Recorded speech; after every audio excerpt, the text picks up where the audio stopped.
Tudo bem com vocês? Está todo mundo animado aí para mais uma semana. Essa semana, infelizmente, nós não teríamos prova, né? Mas não se preocupe que a prova 7 já vai chegar. Inclusive, gente, agora que foi a prova 6, né? Então, terminou a segunda avaliação, tá? Então, a prova 4, 5 e 6, a média delas vai ser a sua nota da segunda avaliação. Falando em prova 6, né, eu queria comentar um pouquinho com vocês. Eu não corrigi ainda muito, eu creio que eu corrigi acho que só de uma turma e meia. Mas até quarta-feira eu já vou ter corrigido tudo e eu vou ter uma noção melhor, né, de como é que ficaram as notas. Pois bem, mas eu sei que muita gente está me perguntando já sobre essa prova. Então, eu queria só fazer alguns comentários sobre a função, né, que a função era a função do cone. Então, é aquela função raiz, x² mais y². Vou escrevê-la aqui rapidamente. Bom, então, basicamente, a função que você estava trabalhando era essa daqui, f de x, y, igual a raiz de x² mais y². No item A, né, a gente perguntava se ela era derivável no ponto 0, 0. Então, eu te dava um ponto específico. Eu falava assim, olha, no ponto 0, 0, ela é derivável. Bom, o que muita gente fez, né? Nesse caso, qual era o certo? Alguns poderiam pensar, bom, professor, já que isso aqui é uma função basicamente normal, né, como eu estou acostumado, então eu só derivo ela em relação a x e em relação a y. Só que quando você deriva essa função em relação a x ou y, por exemplo, em relação a x, seria x sobre raiz de x² mais y², né? Enfim, ficaria 1 sobre 2 vezes o derivado de dentro, que é 2x, e depois simplificar, ficava isso daqui. Só que você percebe que essa função racional aqui, você não consegue jogar no ponto 0, 0. Então, nesse caso, o que você tinha que fazer era calcular a derivada pela definição. Então, para o ponto 0, 0, você tinha que calcular esse limite aqui, ó. Você tinha que calcular o limite quando h tende a 0, do f, aqui ficaria 0 mais h, já que o ponto é o 0, 0. 0 mais h é h, menos f de 0, 0, sobre h. Quando você calculava isso aqui, você ia chegar nesse limite aqui, limite, no final, né? Módulo de h sobre h, quando h tende a 0. Só que esse limite aqui, ele não existe, porque quando você tende pela direita, ele dá um valor 1, pela esquerda, menos 1. Dependendo do tipo de prova, vai trocar os sinais, mas era basicamente isso. Então, você chegava aqui e percebia que a derivada em relação a x ela não existia. Quando você fosse calcular em relação a y, ia dar o mesmo resultado. Você ia perceber que ela não existia. Tá bom? Teve gente que pegou e tentou trabalhar com essa fração aqui. E tentou mostrar que a derivada não era contínua no ponto 0, 0, usando esse limite. Só que tem um problema. A derivada, como se você fosse usar o caminho normal, né, que no caso era esse daqui, o caminho mais direto, você já ia perceber que o 0, 0 não faz parte do domínio da sua derivada. Não faz parte. Então, se ele não faz parte do domínio, nem faria sentido eu procurar saber se ela era contínua ou não, porque para falar de continuidade, o ponto ele tem que estar no domínio da nossa função. Tudo bem? E outra coisa importante, no item B, eu perguntava se a função era diferenciável. Sim ou não, por quê, né? E a resposta é não. Por que ela não é diferenciável? Porque ela não é derivável no ponto 0, 0. Então, se você fizesse direitinho aqui, né, essa parte, você ia ver que as derivadas parciais não existem no 0, 0. Então, se ela não é derivável, ela não é diferenciável. E aí você conseguia resolver a questão. Bom, teve gente que, assim, acertou o item B sem acertar o item A, né? Porque, por outra forma, disse que não era derivável, né? Assim, uma justificativa meio que de forma equivocada, mas no final disse, não é diferenciável porque não é derivável.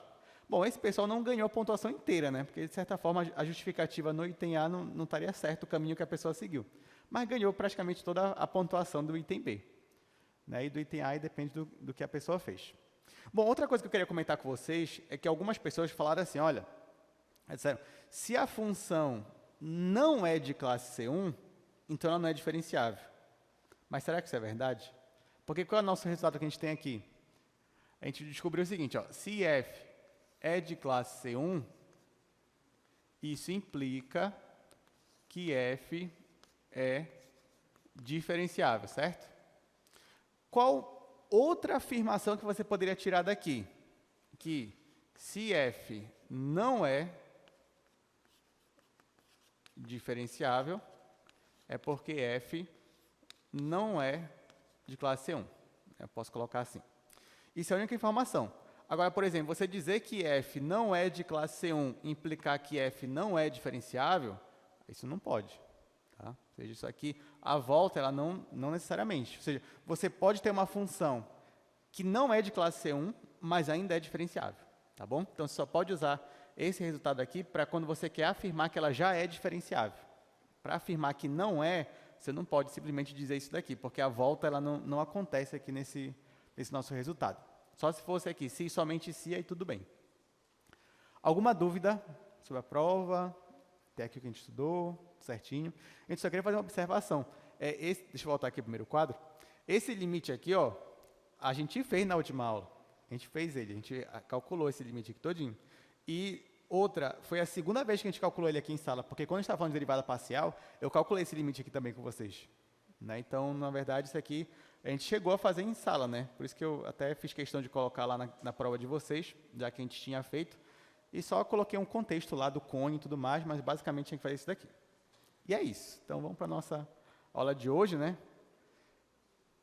Vamos para nosso próximo conteúdo, mas antes de eu ir para o próximo conteúdo, eu só queria resolver mais uma questão de diferencial com vocês, porque na última aula eu só comentei um pouquinho, né, sobre o DF, né, sobre o DZ, e a gente não chegou a resolver nenhuma questão, apesar de que vocês resolveram em sala de aula na monitoria. Né, eu pedi para os monitores resolverem duas questões bem interessantes sobre isso, onde você calculava ali, primeiro você calculava o erro máximo na primeira questão, e na segunda questão você fazia uma estimativa de quanto tinha de metal numa lata, então eram questões bem interessantes mesmo. Então hoje eu só vou resolver aqui em sala mais uma questão sobre isso. Então primeiro, ó, eu queria só revisar com vocês, aqui no slide, o que é a diferencial de uma função. Primeiro eu vou colocar aqui já a igualdade dela, a expressão dela, depois eu vou lembrar geometricamente o que ela é, e a gente vai resolver o único exercício sobre isso, e a gente vai passar para a aula de hoje, para o conteúdo da aula de hoje, tá bom? Bom, então vamos lá aqui, nossa definição de diferencial. Então, se você tem uma função de classe C1, você tem a diferencial dela é dada por essa expressão aqui. Como é que eu cheguei nessa expressão aqui mesmo? Ó, eu só usei essa expressão aqui da linearização, né?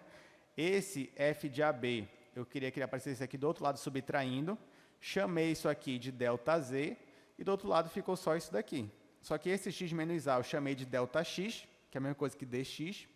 Esse y menos b eu chamei de ΔY, que é a mesma coisa que dy, e assim eu cheguei nessa minha expressão aqui. Então, essa expressão é quando você quer uma estimativa da variação da sua função. Geometricamente, ó, é quando você tem isso daqui. Por exemplo, a sua função no domínio, ela estava nesse pontinho bem aqui, e depois ela parou bem aqui nesse ponto. Ou seja, em questão de superfície, eu estava nesse ponto bem aqui, e depois eu parei nesse ponto bem aqui. Só que entre esse ponto e esse ponto aqui, eu tenho uma variação na altura da minha função. Ou seja, se você pode perceber que daqui para cá, a minha superfície ficou mais alta. Então, essa altura, essa diferença de altura, é o que nós chamamos de ΔZ. Só que a gente já viu na aula passada que se você tem um ponto aqui, eu posso aproximar a minha superfície pelo plano tangente. Só que se eu pego a variação no plano tangente, ela não é a mesma variação aqui da superfície. Então, a variação no plano tangente é esse que eu estou chamando de dz. E a variação na superfície é o que a gente chamou de ΔZ. Nesse caso aqui, você percebe que as alturas não são iguais. Tem uma diferença até grande. Tudo bem. Mas quanto mais próximo eu chego aqui do meu ponto inicial, mais o dz vai se aproximar do ΔZ. Então, o que eu quero dizer é que para pequenas variações, você pode usar a diferencial para estimar aquela variação.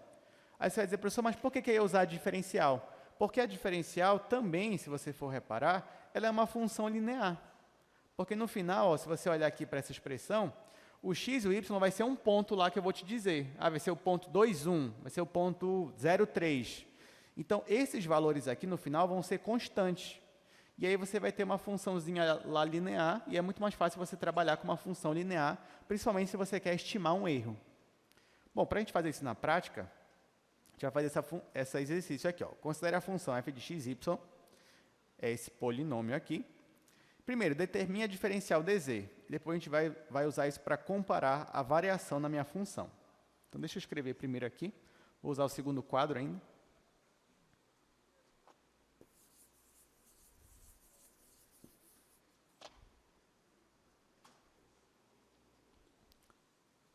Esse é o exercício 2 da última aula ainda.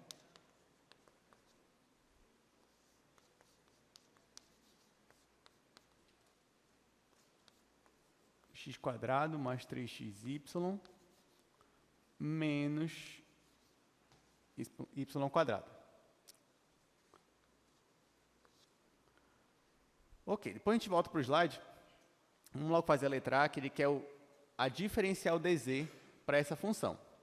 Bom, para essa função aqui, se eu quero calcular a diferencial dela, basta lembrar que a diferencial ela é calculada pela derivada parcial de f em relação a x, isso num ponto aqui, né, o ponto x0, y0, vezes a variação em x, que eu posso chamar ou de dx ou de ΔX. Então, aqui eu vou chamar de dx. Mais derivada parcial de f em relação a y, aplicada num ponto, vezes uma variação em y, que nesse caso eu vou chamar de dy. dx e dy posso chamar de ΔX e ΔY. A única coisa que é diferente é o dz. O dz não é a mesma coisa que ΔZ, tá bom? ΔZ é a variação mesmo na superfície, dz é a variação no plano tangente. Tá, então, para eu ter a minha expressão aqui do dz, eu vou ter que derivar essa função em relação a x. Depois eu vou derivar essa função em relação a y. Então, vai ficar assim, dz igual. A derivada disso aqui em relação a x, aqui vai ficar 2x, aqui vai ficar mais 3y e aqui vai zerar. Então, vai ficar 2. Aqui eu vou colocar x0 só para simbolizar que eu estou colocando um ponto específico. É mais 3y0. Pronto. Essa é a derivada parcial em relação a x. Aqui eu vou repetir o dx, mais. Agora eu vou derivar em relação a y, vai ficar 3x, vou colocar 3x0, menos 2y0. E aqui o dy.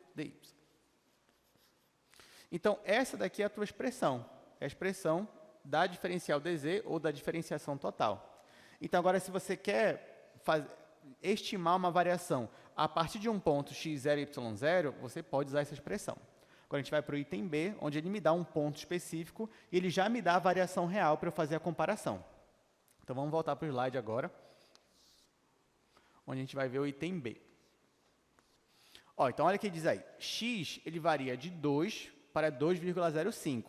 Y varia de 3 para 2,96. Então, depois ele quer compare os valores de ΔZ e dz, já sabendo que ΔZ é esse valor que aparece aí. Vou escrever aqui. ΔZ é igual a 0,6449. O meu x ele está indo de 2 para 2,05. Já o meu y, deixa eu apagar aqui só para escrever os dois juntos. Vou colocar aqui. O meu x ele está indo de 2 para 2,05. Já o meu y ele está indo de 3 para 2,96. Então, olha só. O x ele variou de 2 para 2,05 e o y variou de 3 para 2,96. E ele quer que eu estime essa variação na imagem. Se eu quisesse saber o valor real, nesse caso ele já me deu a variação real. A variação real é isso daqui. Aí eu te pergunto, como foi que ele chegou nesse valor aqui? O que ele fez? Olha só, se o x passou de 2 para 2,05 e o y passou de 3 para 2,96, então quem era o meu ponto inicial? O meu ponto inicial era o ponto 2, 3. Então, na verdade, ó, eu estou passando do ponto 2, 3 e estou indo para esse ponto aqui, onde o x é 2,05 e o y é 2,96. Tá? Então, na verdade, eu passei desse ponto para esse ponto. Se eu quero saber a variação na imagem, o que eu tinha que fazer? Eu tinha que pegar a minha função, ou seja, quem é o ΔZ mesmo? ΔZ, eu tinha que pegar a minha função, jogar esse ponto aqui nela, ou seja, 2,05 em x, 2,96 em y, e subtrair desse valor inicial aqui, ou seja, o f de 2 e 3. Assim eu ia saber a minha variação real, né, da minha função. Só que perceba ó, que até a nossa função, que é uma função polinomial, mas ainda assim ela ia me dar um trabalho. Por quê? Porque na hora que você for ver aqui minha função, ó, a minha função é x². Aí para eu calcular isso, esse valor que está aqui, eu ia ter que colocar 2,05 ao quadrado. Aí depois mais 3 vezes 2,05 vezes 2,96 menos 2,96 ao quadrado. Então, essa primeira parte aqui é a que ia me dar trabalho. Eu ia demorar um pouquinho para fazer as contas. Aí, claro, que essa segunda aqui já é mais tranquila, né? Menos f, o x é igual a 2, y é igual a 3. Então, ao invés de eu fazer essa conta, até porque ele já até me deu o resultado, ó, tá bem aqui, ele já me deu o resultado, mas digamos que eu não tivesse o resultado, ao invés de eu fazer essa conta trabalhosa, eu vou o quê? Eu vou aproximar, eu quero uma aproximação dessa variação, ok? Como é que eu faço essa aproximação? Usando a diferencial, que é essa expressão bem aqui. Então, ao invés de eu calcular o ΔZ mesmo, e fazer essa continha aqui, eu não vou fazer isso. Eu vou calcular essa outra conta aqui, ó, que parece que é uma expressão maior, e de certa forma até aqui está parecendo mesmo, mas quando você for jogar os valores, você vai perceber que vai ficar muito mais tranquilo fazer por aqui. Tá? Então, vou usar isso daqui. Onde quem é o meu x0? É o meu ponto inicial. Então, x0 é 2. O y0 é 3.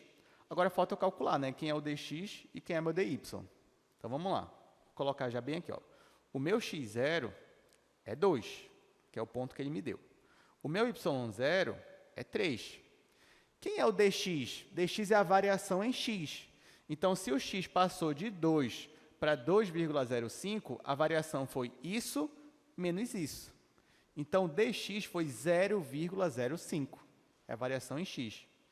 Vou colocar bem aqui. Então, ó, já o meu dx foi 0,05.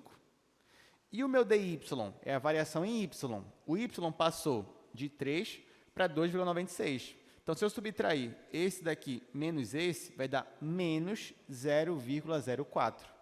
Então, meu dy vai ser menos 0,04. Pronto, então já tenho o valor de todo mundo. Já tenho o valor do x0, do y0, do dx e do dy. Só falta agora eu substituir aqui os valores. Aí isso eu já vou calcular no terceiro quadro. Já substituindo, quem seria o meu dz? Ia ser igual a 2 vezes 2 mais 3 vezes 3 vezes dx, que é 0,05. Aí mais, aí aqui 3 vezes 2 menos 2 vezes 3, aí vezes, cuidado com o sinal aqui, menos 0,04. Agora é só fazer essa conta. E note que bem aqui, ó, 3 vezes 2 é 6, 2 vezes 3 é 6, 6 menos 6 é 0. Então, isso aqui tudo já vai embora. Aí só vai sobrar isso daqui. Então, o meu dz vai ser, aqui é 4, aqui é 9, então aqui é 13. 13 vezes 0,05 vai ficar 5 vezes 13, que é 65. Coloca aqui as vírgulas, vai ficar 0,65. Então, pela diferencial, a minha variação na imagem é de aproximadamente 0,65. Mas, nesse caso, eu sei qual é a minha variação real. A minha variação real, que é o ΔZ, é 0,6449. Então, comparando aqui esses dois resultados, claro que não foi idêntico, mas foi mais próximo ali, mais ou menos. Claro que depende do que você quer, depende do que você está fazendo, pode ser que você precise de uma aproximação melhor que essa. Mas ainda assim, 0,65, assim, economizando trabalho de cálculo, né, foi uma aproximação até razoável, né, para o valor aqui. Professor, se eu quiser calcular o erro nessa aproximação, para você calcular o erro dessa aproximação, basta você fazer o valor real menos o valor aproximado, ou vice-versa. Você pode colocar em módulo. Então, eu coloco aqui o valor que eu calculei, o valor aproximado, menos o valor real. Isso quando você tem um valor real, né? Quando você não tem, você vai estimar o seu erro também. Então, nesse caso, se eu subtrair esse menos esse, vai dar 0,0051. Então, olha só, o nosso erro foi disso aqui, 0,0051. É um erro razoável? É, mas depende do que você quer, talvez não seja. Aí você ia precisar de uma aproximação melhor. Deu para entender, gente, o que foi que a gente fez aqui? Né? Para que serviu aqui a nossa diferencial? Claro que ela serve para muito mais coisa, né? Lá na monitoria, aquele exercício que vocês fizeram de estimar a quantidade de metal de uma lata, aquilo eu achei excelente, né? Excepcional ali, você usar a diferencial para fazer aquilo. Enfim, mas tem várias e várias aplicações também que vocês podem fazer. Tá, então, encerramos por aqui esse assunto. Vamos para a aula de hoje, tá? Para o conteúdo de hoje. Então, hoje, vou abrir aqui o nosso slide. Vamos falar de uma coisa bem interessante. Nós vamos falar sobre a derivada direcional.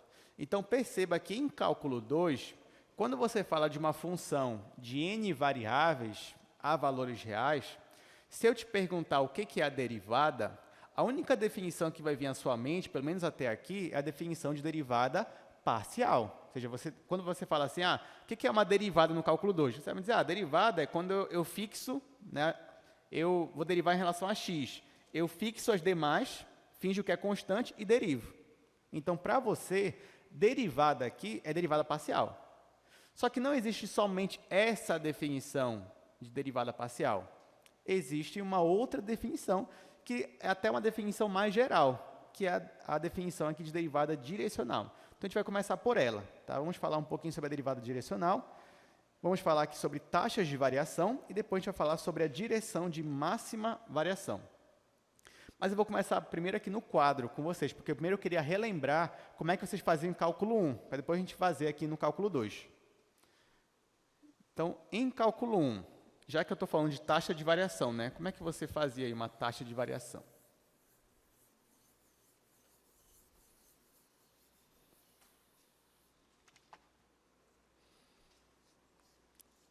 Então, vamos falar aqui sobre taxa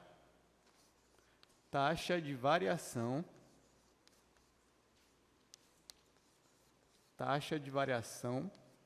de uma função. Começando, aqui voltando no tempo, vamos lá para o cálculo 1. Bom, primeiro que quando eu falo de taxa de variação, você deve lembrar que existem duas definições. Existe a taxa de variação média e a taxa de variação instantânea. A taxa de variação média, você já começa a estudar ela já no ensino médio. Você está estudando física, por exemplo. Você vai estudar velocidade média, aceleração média. Então, lá você estuda várias taxas médias de variação. O que seria uma taxa média? Então, digamos que você tem aqui uma função aqui de uma única variável. Então, está aqui, o gráfico dela é isso daqui. Aí você fixa um ponto, então eu vou fixar aqui, isso daqui. Digamos que esse ponto aqui no domínio, é o t0. Fixei um ponto aqui, e agora eu vou fazer uma variação nesse t0. Por exemplo, ele vai de t0 até t0 mais ΔT. Então, o que eu fiz foi caminhar no domínio da minha função. Eu estava aqui no t0 e eu caminhei para cá. Qual é esse ponto aqui? É o t0 mais uma variação ΔT. Só que nesse ponto aqui, ele tem um valor na imagem, que nesse caso seria esse ponto bem aqui. Então, perceba que você já tem uma variação. Agora, como é que eu calculo a taxa dessa variação? Eu vou pegar esses dois pontos aqui no gráfico da minha função, o ponto inicial e o ponto final, e eu vou fazer o quê? Eu vou traçar uma reta, que nesse caso nós definimos como reta secante. Então, quando você tem aqui dois pontos no domínio e você faz uma reta, você define isso aqui como reta secante de uma função. Então, venho aqui e faço essa reta. Muito bem. A partir do momento que você tem uma reta secante, você pode fazer um triângulo. Né? Como é que você faz um triângulo aqui? Você pega aqui esse segmento de reta, que vai de t0 até t0 mais ΔT, e eu projeto ele bem aqui. Então, vai ficar uma coisa mais ou menos assim. Só que na imagem, se você reparar, eu também tenho uma variação, né? Porque esse ponto aqui, ele tem um valor na imagem. Ele tem um valor bem aqui, e ele vai ter esse valor bem aqui. Quando eu pego essa variação na imagem e projeto para cá, eu tenho esse segmento aqui, ó. Quem é essa altura? Essa altura é a variação na imagem. Então, eu vou chamar isso aqui de delta F. Quem é essa base aqui? É a variação no domínio, que nesse caso é esse ponto menos esse. Então, eu vou chamar de delta T. Tá, e qual é a minha taxa de variação? A taxa de variação é quando eu pego esse ângulo aqui, que eu vou chamar de alfa, ou seja, o ângulo aqui que a reta secante faz, né, com o paralelo aqui do eixo x, e quando eu faço a tangente desse ângulo, tangente de alfa, vai ficar delta F sobre delta T. Isso aqui é o que nós chamamos de taxa média de variação. Então, coloco aqui, ó, taxa, isso daqui é a taxa média. Então, o que é a taxa média? É o coeficiente angular da reta secante. Lembraram disso, lá do cálculo 1? Pois é, em cálculo 2, a ideia ela não vai mudar. A ideia não vai mudar. Você vai pegar um pontinho lá no seu domínio, lá no domínio da sua função, só que agora a sua função vai ter duas variáveis, x e y, mas você vai pegar um pontinho lá no seu domínio. Esse ponto no domínio, ele tem um valor na imagem, lá na superfície. E aí você vai fazer uma variação a partir dele. Quando você faz uma variação, você está construindo a base de um triângulo. E quando você está variando na imagem, você está construindo a altura de um triângulo. E aí a tangente desse triângulo vai ser a taxa de variação média. Eu trouxe aqui já uma animação não, eu fiz aqui uma pequena programação aqui no GeoGebra, só para a gente entender bem melhor como é que funciona isso aqui geometricamente. Então, olha só. Aqui você tem uma função. Essa função que eu peguei foi essa daqui, L em x² mais y² mais 1. Então, você tem aqui ó, a superfície dela, o gráfico dela. O gráfico dela é isso daqui. O que eu vou fazer? Eu quero calcular, o meu objetivo aqui é calcular a taxa de variação média. Mas, para eu começar a calcular isso, eu vou precisar de um ponto lá no meu domínio. Então, o ponto que eu vou escolher é esse ponto bem aqui, ó, ponto P. Porque não esqueça que o domínio da sua função, se a sua função tem duas variáveis, então o domínio dela está no plano, né? Está no plano x, y. Então, está aqui, ó. Escolhi esse meu ponto P. Esse meu ponto P vai ser o meu ponto inicial. Então, vai ter um valor lá. Nesse caso aqui, eu joguei o valor 1, 1. Mas poderia ser qualquer valor fixo aí. Aí, vamos dizer, então, que a minha função, no domínio, ela vai variar do ponto P até o ponto Q. Ou seja, ela está variando daqui para cá. Só que para esse ponto P aqui, ela tem um valor aqui na superfície da minha função, né? Que é esse ponto bem aqui, ó. Opa, esse aqui não. É esse ponto bem aqui. Está aqui, ó. Então, se você reparar, quando eu pego esse ponto no meu domínio e projeto na minha função, calculo ela, vai dar esse ponto aqui na minha superfície, ó.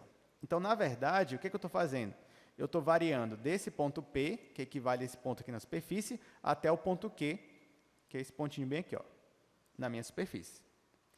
Então, agora eu tenho dois pontos no gráfico da minha função. O que eu faço? Eu vou traçar uma reta, cortando esses dois pontos. Então, a minha reta é essa reta bem aqui. Está aqui, ó. Então, essa reta aqui é o que eu estou chamando de reta secante. Porque eu tenho dois pontos do gráfico, traço uma reta, isso aqui é minha reta secante. Qual é o meu objetivo agora? Meu objetivo é o mesmo que eu fiz ainda agorinha. Ou seja, a partir dessa reta, eu vou formar um triângulo e a tangente daquele ângulo alfa vai ser justamente a minha taxa de variação média. Pois bem, então vamos lá. Então, eu já sei ó, que para esse ponto aqui, é claro que ele tem um valor aqui na imagem, aqui no eixo Z. Esse ponto A bem aqui, ó. Então, esse ponto aqui, se eu fosse projetar no eixo Z, ele ia ter essa altura desse pontinho bem aqui. A mesma coisa, se eu fosse projetar isso aqui no eixo Z, ele ia ter uma altura... Aqui não aparece aqui, deixa eu diminuir mais um pouco. Aqui, ó. Então, está aqui. Tá? Então, perceba ó, que em Z eu tive uma variação. Essa linha aqui, eu posso projetar ela para cá. E a mesma coisa eu posso fazer com esse ponto aqui. Ó. Eu posso projetar essa linha que vai de P aqui para cá. E com isso eu formo um triângulo. esse triângulo bem aqui, ó. Esse triângulo bem aqui. Onde quem é o meu ΔF? É a minha variação na minha função, ou seja, a minha variação em z. E quem é essa base do meu triângulo? É a distância do ponto P para o ponto Q.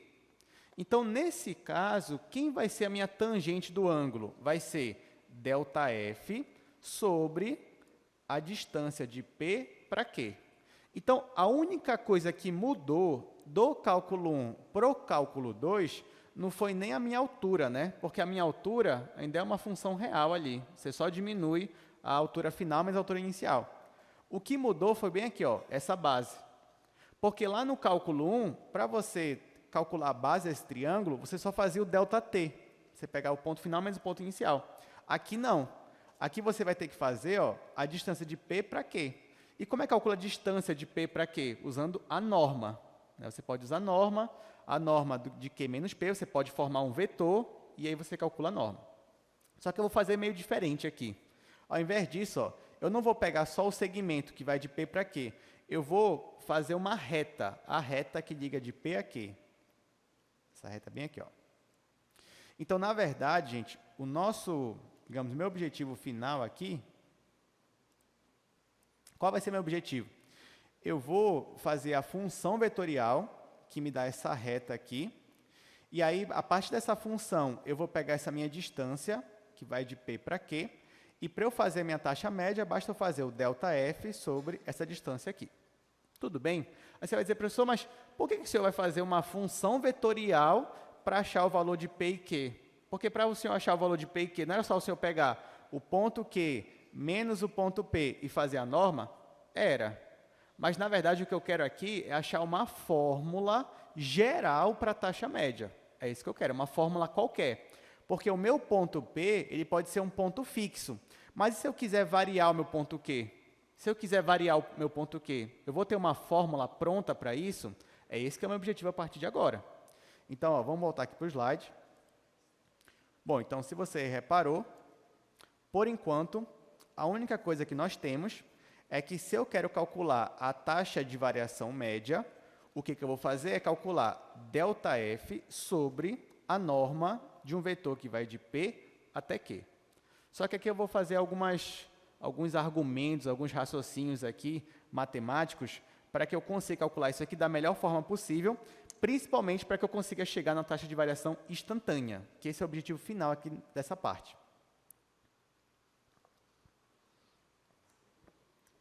Então, a gente vai para o quadro agora. Vou fazer aqui no quadro 2.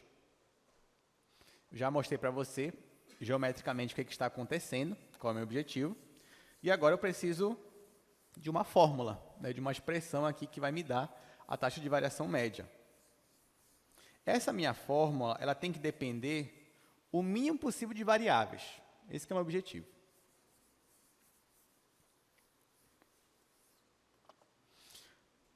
Gente, então vamos lá, em cálculo 2 agora. Olha só. Até agora, o que a gente tem? A gente fixou um pontinho lá no meu domínio, que é o meu ponto P. Esse ponto P é um ponto qualquer. Lá no gráfico era o ponto 1, 1, mas lembra que eu quero generalizar. Então, é um ponto qualquer fixo. Vou chamar de x0, y0. Olha, do ponto P até o ponto Q, eu consigo fazer uma reta, certo? Se eu consigo fazer uma reta, então eu consigo também ter uma função para essa reta, uma função vetorial. Como é que você tem a equação de uma reta? A gente já estudou isso aqui. Você vai precisar de um ponto, mas um ponto você já tem. É o ponto x0 e y0. A segunda coisa que você precisa é o quê? É um vetor, né? Se você tiver um vetor diretor, ou seja, um vetor que dá a direção de uma reta, e você tem um ponto da reta, você consegue chegar na equação da reta. Então, vamos dizer que as minhas condições iniciais são essas. Eu te dou um ponto no domínio, x0 e y0, e eu te dou um vetor diretor. Esse vetor diretor é um vetor geral aqui, eu vou colocar AB. Tá? Então, se eu tenho um ponto inicial e se eu tenho um vetor diretor, eu consigo fazer a equação de uma reta. Então, nesse caso, ó, a equação de uma reta seria, a equação vetorial seria o ponto P, mais um parâmetro t vezes o meu vetor u. não é isso? Estão lembrando dessa aula? Faz um tempinho, né? Mas acho que não faz tanto assim. Só que quem é meu ponto P? x0, y0. Então, você vai ter isso aqui, ó. Você vai ter x0, y0 mais t vezes u. Só que quem é u? É o AB. Então, no final, vai ficar assim. Vai ficar x0 mais t vezes a e y0 mais t vezes b. Então, quem é essa reta aqui? É uma reta que no meu domínio passa pelo ponto P e, obviamente, passa por outro ponto Q lá. Esse ponto Q é um ponto Q geral. Gente, o que eu vou fazer agora? Eu já tinha uma função f. Essa função f era uma função que dependia de x e de y. Então, o que eu vou fazer? Essa função f, pelo menos lá no meu exemplo, o domínio dela era todo R2. Você podia colocar qualquer x, y. Mas, na verdade, perceba, eu vou até voltar aqui para o desenho, só para a gente melhorar aqui a explicação. Então, olha só. Olha o que eu vou fazer aqui no nosso desenho. Lembrem que para essa função aqui, o domínio dela é todo R2. Porém, o que eu quero é calcular a taxa de variação média. Só que para eu calcular a taxa de variação média, eu só preciso desse segmento de reta e desse segmento de reta aqui. Então, na verdade, o que eu estou construindo é uma reta aqui no domínio da minha função. Então, para mim, só me interessa os pontos da minha função que estão na mesma direção da reta. Porque se eu pegar qualquer outro ponto fora da reta, eu não vou chegar na minha taxa de variação média. Então, para mim, só me interessa os valores da minha função que estão sobre essa reta aqui embaixo, que é o que eu chamei de reta R. Então, voltando aqui para o nosso quadro, eu vou definir uma nova função g, onde essa minha função g é a minha função f, só que agora os valores dela só são os valores que estão na reta. Ou seja, o que eu estou fazendo aqui é uma composta, né? F composta com R. Que a gente já está acostumado também lá em limite, né? Fazer uma composta de f, bola, alfa. Só que quando eu faço essa composta, a minha nova função g, ela passa a depender não de x e y, ela passa a depender só de t. Então, eu estou definindo uma nova função g, onde essa minha função g é a minha função f composta com a minha função r, sendo que essa função r é a minha função aqui, que é a equação da minha reta. Agora que eu defini essa minha nova função g, olha o que eu vou fazer. Eu quero calcular a minha variação ΔF, certo? Esse é o meu numerador da minha fraçãozinha lá da taxa de variação média. Só que quem é o meu df?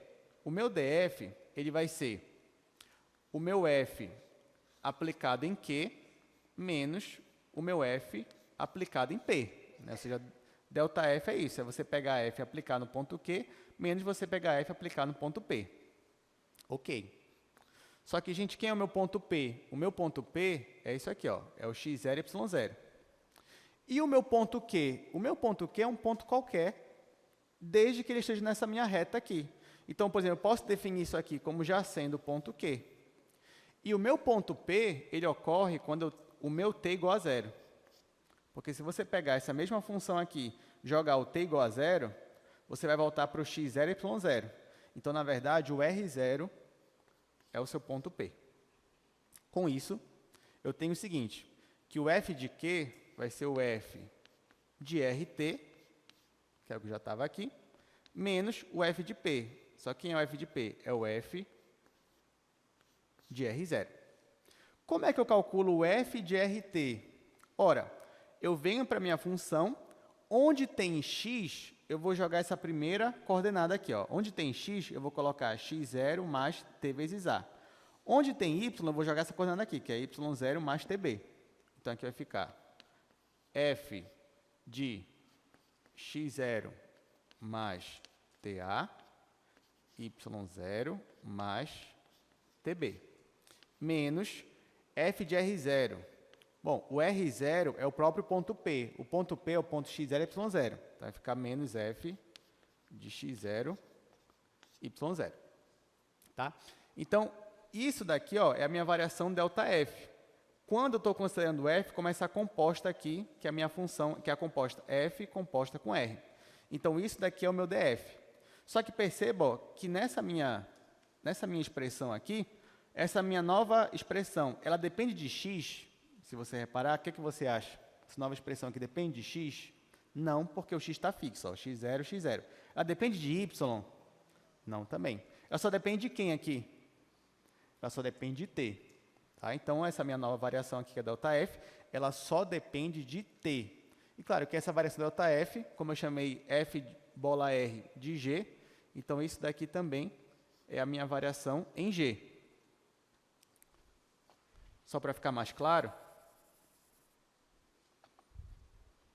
se você reparar, ó, isso daqui, na verdade, é o meu g de t, e isso daqui é o meu g de zero.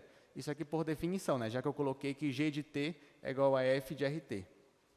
Então, ΔF fica igual a ΔG. Aí você vai dizer, professor, por que o senhor fez tudo isso? Não dá para você trabalhar só com f? Porque, lembrete, f é uma função que depende de x e y. E g é uma função que só depende de t. Então, de certa forma, eu usei uma argumentação matemática que agora a minha variação, pelo menos a variação na imagem, ela não depende mais de duas variáveis, x e y, só depende agora da variável t. Agora eu vou olhar para a minha variação no domínio. E eu também gostaria que a minha variação no domínio só dependesse da variável t, porque ia ficar muito mais fácil para mim. Claro que isso aqui eu estou fazendo uma demonstração, né? Mas é importante você entender a demonstração, até para entender o significado geométrico do que a gente está fazendo. Pois bem, então, já calculamos a variação lá na imagem. Agora, ó, falta eu calcular essa norma aqui, que é o denominador daquela minha fração. Como é que eu calculo isso daqui? Bom, na verdade, eu já transformei isso aqui numa função da reta, né? Então, o que eu estou fazendo, ó, quem é o meu ponto Q? Bora voltar para cá. O meu ponto Q, como ele é um ponto mais geral, eu estou considerando ele como a própria função, r de t. E quem é o meu ponto P? O meu ponto P é quando eu tenho essa função aqui, mas para t igual a zero. Tá? Então, aqui ó, ficaria a norma do meu ponto Q, só que o meu ponto Q é a própria função rt, menos o meu ponto P, só que o meu ponto P é r0. Muito bem. Então, esse aqui vai ficar igual a norma. Quem é rt? É aquele vetor ali, x0 mais at, y0 mais bt, menos r0, ou seja, só jogar no lugar do t o zero, vai ficar x0, y0. Antes de eu jogar na expressão da norma, eu vou fazer essa continha aqui. Ó, eu vou pegar esse vetor menos esse. Isso aqui são as nossas primeiras aulas de cálculo 2. Vai ficar isso menos isso. Quando eu fizer x0 mais a vezes t menos x0, esse vai cancelar com esse. A mesma coisa aqui. O y0 vai cancelar com o y0. Então, esse vai cancelar com esse vai cancelar com esse. Então, essa distância aqui, na verdade, é igual à norma desse vetor a vezes t, b vezes t. Opa, b vezes t. Olha, só que o t, ele é uma variável real. Então, eu posso tirar ele do meu vetor. Você tem essa propriedade também. Então, esse aqui vai ficar norma de t vezes o vetor AB. Até aqui tudo bem? Está ficando legal, né? Vai ficar mais interessante no final. Muito bem, esse t aqui, ele é uma variável, mas ele é uma variável real. Então, eu posso tirar ele da minha norma. Eu tenho essa propriedade também. Então, esse aqui vai ficar... Quando eu tirar ele, vai ficar módulo de t. Módulo de t vezes a norma desse vetor AB. Gente, só que... Vocês lembram quem é esse meu vetor AB aqui? No início, quem eu defini como sendo o vetor AB? Lá no segundo quadro, quem é? É o U. Então, na verdade, isso aqui é a norma do meu vetor U. Ou seja, a distância de P para Q é igual a módulo de T vezes a norma do meu vetor U. Quem é o meu vetor U mesmo? É o vetor diretor. Pronto. Então, perceba que a variação na imagem, ela só depende da minha função g, que só depende de t. A variação do meu domínio depende de t e depende do meu vetor u. Mas calma que isso vai melhorar. Então, qual é a minha conclusão? A minha conclusão é que a taxa de variação média, que eu vou colocar, abreviar só taxa média, você já tinha visto que era ΔF sobre a norma desse vetor aqui. Só que ΔF também é a mesma coisa que a variação ΔG. E isso daqui é a mesma coisa que módulo de T vezes a norma de U. Então, perceba que agora a minha taxa média de variação ela só depende basicamente de T, já que a minha função G depende de T, e depende também do meu vetor. Só que esse vetor aqui, o papel dele qual é? Não é só dizer qual é a direção da minha reta lá no meu domínio. Então, para esse vetor aqui, eu poderia considerar, se eu quisesse, um vetor o quê? Qual seria o melhor que vocês acham? Um vetor unitário. Se o meu vetor fosse unitário, ele ainda seria um vetor diretor da minha reta? Seria. Então, eu vou considerar aqui um vetor unitário. Então, vou colocar considerando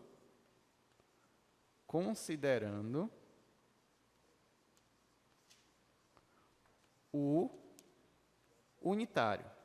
Se eu considerar o unitário, olha como é que vai ficar essa expressão aqui. Vai ficar ΔG sobre módulo de T. Vai ficar isso. Porque se o vetor é unitário, essa norma aqui é 1. Ou seja, se eu tenho um ponto qualquer lá, onde eu quero analisar a minha variação, e eu tenho um vetor que é unitário, e esse vetor tem a direção que eu quero analisar a minha variação, então a taxa de variação média vai ser essa fórmula aqui, ΔG sobre T. ΔG sobre T, eu também poderia escrever, como eu já falei, o ΔG, na verdade, é o G de T menos G de zero, dividido. Aqui, se eu fosse considerar T maior que zero, eu poderia colocar só assim, T menos zero. Vocês concordam comigo? Vocês já viram essa expressão aqui em algum lugar? Já, né? Onde? No cálculo 1. Né? No cálculo 1 você já viu essa expressão aqui. E só que isso aqui é a taxa de variação média. E o que dá vontade de fazer aqui, quando você quer a instantânea? Você pega o limite. Então, na verdade, isso aqui tudinho é para eu chegar nessa expressão aqui. Então, essa expressão aqui é a minha taxa de variação média. Só que chegou aqui, ficou fácil para você achar a taxa de variação instantânea. Só falta o quê? Passa o limite para T tendendo a zero. É só isso que falta. É só isso que a gente vai fazer agora. Não tem mais espaço aqui. Vou fazer lá no primeiro.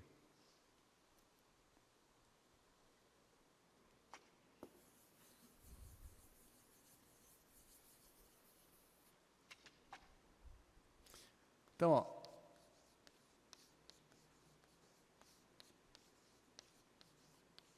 Então, quem vai ser a taxa de variação instantânea? Se aquilo lá que vocês viram, aquele quociente, é a taxa de variação média, então a instantânea vai ser aquele quociente quando o t vai para zero. Então, vai ser esse quociente aqui, aquele ΔG sobre ΔT, só que no caso ali é só t. Só que isso daqui você já viu que é g de t menos g de zero sobre t menos zero, porque eu estou considerando t maior que zero, quando você passa o limite para t tendendo a zero. Aqui, limite para t tendendo a zero. Claro que no cálculo 1, por exemplo, esse limite aqui seria o quê? Seria a derivada. A derivada seria a derivada de g, só que em um ponto específico, né? No ponto zero, que eu estou considerando aqui. Pois bem, então esse nosso limite aqui vai ser a nossa taxa de variação instantânea. Só que você vai dizer, professor, mas então toda vez que eu tiver uma função f, vou ter que transformar numa função g? Não. Porque agora a gente vai voltar para a nossa função f. Então, isso daqui, em termos da minha função f, vai ficar assim. Vai ficar igual ao limite. Lembrando que g de t é f bola r. Então, é f de x0 mais a vezes t, y0 mais b vezes t, menos g de 0 é o f de x0, y0, tudo isso dividido por t menos 0, que é t, quando t tende a zero. Então, na verdade, se você quer calcular a taxa de variação instantânea de uma função em um ponto, em uma direção específica, você vai usar essa expressão aqui. Qual é a notação para ela? Você vai escrever assim, ó, você vai escrever del F, del U. Lembrando, o U é o meu vetor unitário que aponta na direção da minha variação, lá no meu domínio. Então, se você quer calcular essa variação aqui, ó, você vai calcular este limite aqui. Esse limite aqui é o que nós estamos chamando de derivada direcional. Tá? Então, agora que você ouvir a palavra derivada direcional, na verdade, eu estou aplicando aqui esse limite. Então, tudo que a gente fez até aqui, né, pelo menos nos outros quadros, foi para chegar nessa expressão. Então, note, o que é a derivada parcial em relação a x? O que é a derivada parcial em relação a x? Você fixava o y e você variava só na direção do eixo x, não é isso? O que é a derivada parcial em relação a y? Você fixava o x e derivava só na direção y. Só que lá no plano, existe só essas duas direções? Não, existem infinitas direções. Então, agora, você consegue calcular a variação de uma função numa direção qualquer. Então, por isso que isso aqui agora é uma generalização. Então, basicamente, claro que aqui eu estou falando a grosso modo, né, mas isso aqui é como se fosse realmente a generalização daquilo que vocês veem como derivada lá no cálculo 1. Porque agora já não é mais numa direção específica, aqui é para qualquer direção. Tá bom? Então, isso aqui é a nossa derivada direcional. Muito interessante, né? Professor, e se eu esquecer na hora da prova essa expressão? Aí você demonstra. Você faz lá o gráficozinho tudinho, faz aquelas expressões, até chegar aí. Aí pronto, aí você faz a sua prova tranquilamente. Tá, vamos lá, né? Ó, nisso já passou uma aula inteira, né? Mas não tem problema, é isso mesmo. Vamos para cá, então, para o nosso slide de novo. Então, como eu falei, né? Tudo isso a gente fez aí só para chegar na definição. A definição é essa. Então, se você tem uma função e você quer calcular a derivada direcional dela em um ponto específico e na direção de um vetor, então vai ser esse limite aqui. Bom, já mostrei para vocês graficamente, mas também tem... Assim, e aqui, ó, a derivada direcional é vista como a taxa de variação instantânea da função na direção e sentido do vetor u. Graficamente, ó, quando você tem aqui embaixo, ó, você fala assim, eu tenho um ponto P. O ponto P está bem aqui, ó, nosso pontinho P, na minha superfície. Aí, eu quero calcular a variação da minha função, mas eu não quero calcular na direção x ou na direção y. Não, eu quero calcular numa direção qualquer, ó, numa direção desse vetor u. Esse vetor u, ele está em cima do eixo x? Não, não está na direção do eixo x.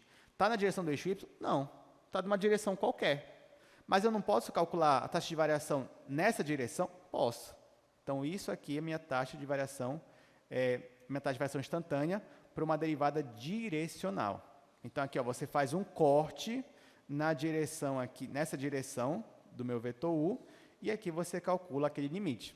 Então, o que você está fazendo também, a derivada direcional também é o coeficiente angular da reta tangente, né, quando você faz esse corte aqui nesse plano, em cima dessa superfície.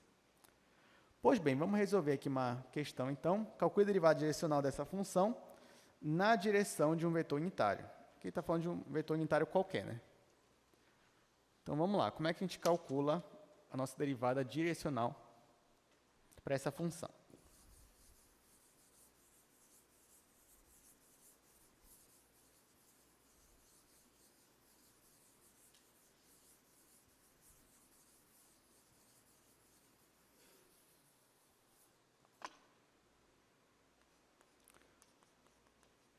A nossa função é a função f.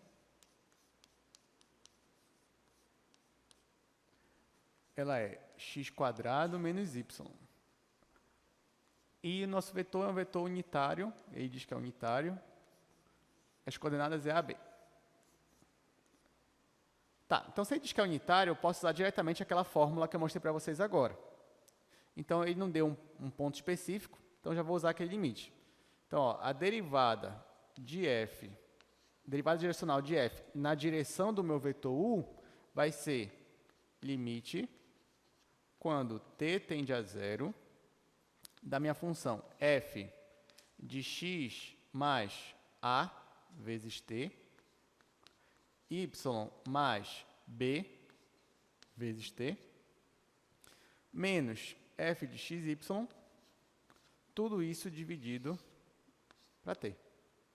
Então, nota que, quando a gente está fazendo derivada parcial, né, o x, ou o x ficava parado, e você só tinha um acréscimo em y, ou o y ficava parado e você só tinha um acréscimo em x. Agora não, os dois estão andando, tanto o x quanto o y está tendo uma variação em cima deles.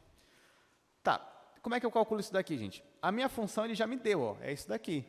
Então, como é que eu calculo f de xa mais t, ou de x mais at, y mais bt? No lugar do x eu vou colocar x mais a vezes t, no lugar do y eu vou colocar y mais b vezes t. Aqui eu vou colocar x0, y0, só para dizer que ponto fixo. Mas tanto faz, não tem problema se colocar só x e y mesmo. Então aqui ficaria. Vamos lá. Bem aqui no lugar do x, eu vou colocar tudo isso aqui, ó, x0 mais a vezes t, eu vou ter que elevar ao quadrado. Então vai ficar x0 mais a vezes t, tudo ao quadrado, menos y. Só que no lugar do y eu vou colocar y0 mais bt. Só que como é menos, vai ficar menos y0 menos b vezes t. Agora aqui, menos f de x0 e y0. No lugar do x vai ficar x0 mesmo, no lugar do y vai ficar y0. Só que tem esse menos. Então vai ficar menos x0 ao quadrado, menos x0 ao quadrado, e ali vai ficar mais y0. Tudo isso dividido para t. Bom, acho que a única coisa que falta, se eu quiser eu já posso logo simplificar, ó, esse menos com esse mais. Aqui eu vou desenvolver. Quadrado do primeiro, mais do primeiro pelo segundo. Então, esse aqui vai ficar igual. Limite x0 ao quadrado mais 2 vezes x0 vezes a vezes t, mais o quadrado segundo. Então, vai ficar a ao quadrado, t ao quadrado, menos b vezes t, e aqui menos x0 ao quadrado. Tudo isso dividido por t, quando t tende a zero. Ok, o que dá para cortar aqui? Esse x0 ao quadrado com esse daqui. Ficamos com esse daqui, né? Só que todo mundo aqui tem um t. Então, eu posso simplificar esse com esse, né? Ou melhor, vamos colocar em evidência, só para ficar mais didático. Vai ficar limite, eu vou colocar um t em evidência. Fica t vezes 2x0a mais a ao quadrado vezes t, porque aqui era t ao quadrado, menos b, dividido por t, quando t está tendendo para zero. Tirei a minha determinação, ó, e agora eu posso passar o limite direto. Quando eu passar o limite, aqui vai ficar do jeito que está, esse daqui vai para zero, porque o t está tendendo para zero, então esse daqui vai para zero, e esse aqui vai ficar do jeito que está. Então, a derivada direcional dessa função é 2x0a menos b. Aí, então, perceba que no final, a minha derivada direcional ficou uma função que só depende de x. Claro que poderia ser uma função que dependeria de x e y também, depende do que você está calculando. Então, finalizo aqui. Entenderam, gente? Tudo certinho. Gostar da derivada direcional ou prefere derivada parcial? Derivada direcional, né? Melhor, realmente, derivada direcional é melhor. Tá, mas antes que vocês perguntem, né? Professor, eu sempre vou ter que usar o limite? Não, você não vai ter que usar sempre o limite. Eu vou mostrar aqui um teorema que vai ser bem mais prático para a gente fazer esses cálculos aqui, tá bom? Então, vamos lá. Olha só o que diz o teorema. Bom, se você tem uma função f, aqui eu estou pedindo que f seja diferenciável. Então, se f for diferenciável, olha que interessante. Então, f admite derivada direcional.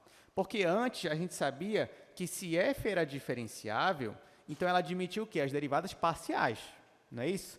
Só que, na verdade, esse teorema ele abrange mais ainda. Ele está dizendo, olha, se f é diferenciável, então a sua função ela vai ter derivada direcional, qualquer derivada direcional. Ou seja, qualquer direção que você olhar e tentar calcular ali a taxa de variação instantânea, você vai conseguir, ok? Então, a diferenciabilidade, ela implica na derivabilidade no sentido mais amplo possível, que é no sentido de derivada direcional. Só que não é só isso, né? Se fosse só esse teorema, vocês não iam gostar tanto, porque o que mais diz aqui, ó? Então, a f admite derivada direcional e você consegue calcular a derivada direcional por meio desta expressãozinha aqui, ó. A derivada direcional vai ser o gradiente da função produto interno com seu vetor u. Lembrando que o vetor u é um vetor unitário, tá? Então, você consegue calcular derivadas direcionais usando essa expressão. Vamos fazer isso agora, então, né? Usar essa expressão para calcular isso daqui, ó. Calcule a derivada direcional desta função na direção desse vetor unitário aqui. Aqui o vetor é um vetor geral, né? Mas poderia também ter um valor aí.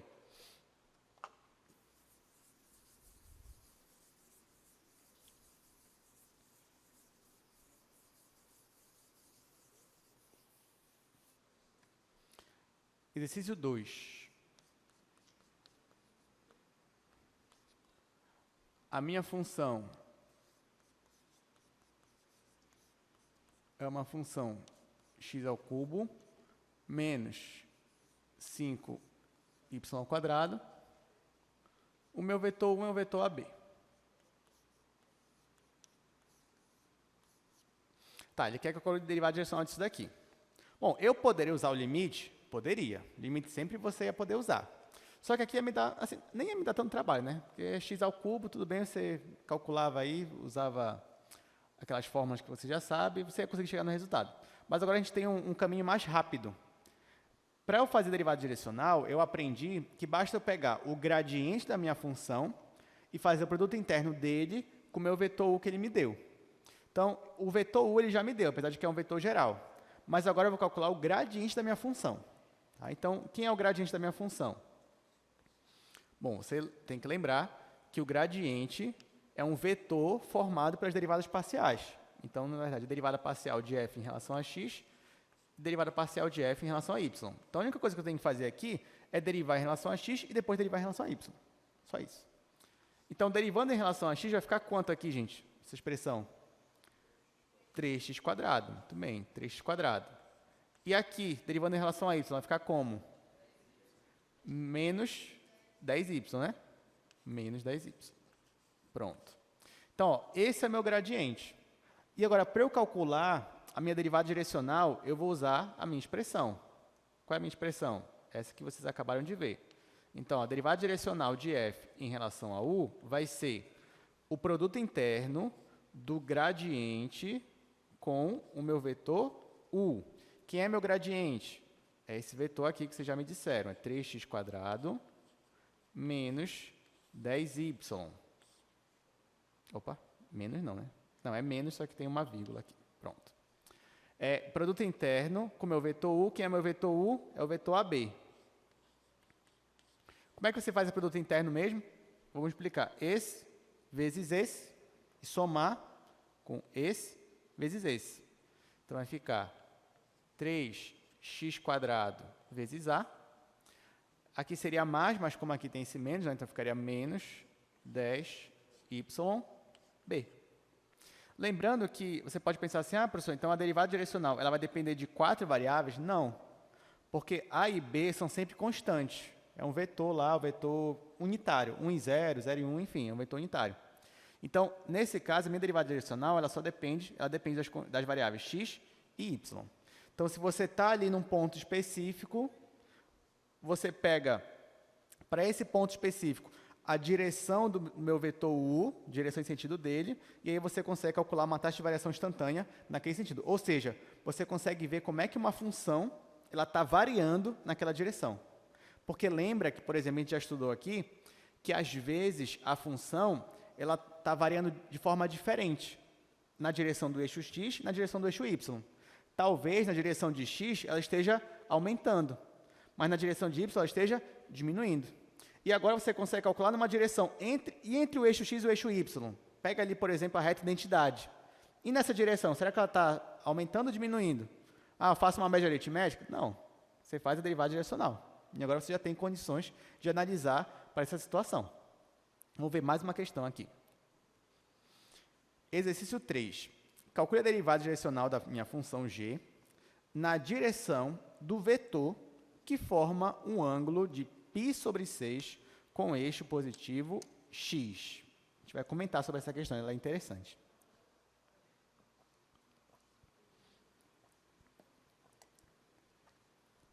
Deixa eu primeiro anotar ela aqui. Eu vou anotar ela no segundo quadro, porque eu vou usar o primeiro quadro para fazer uma observação, tá? Aí, primeiro eu anoto ela, depois a gente vai para a observação.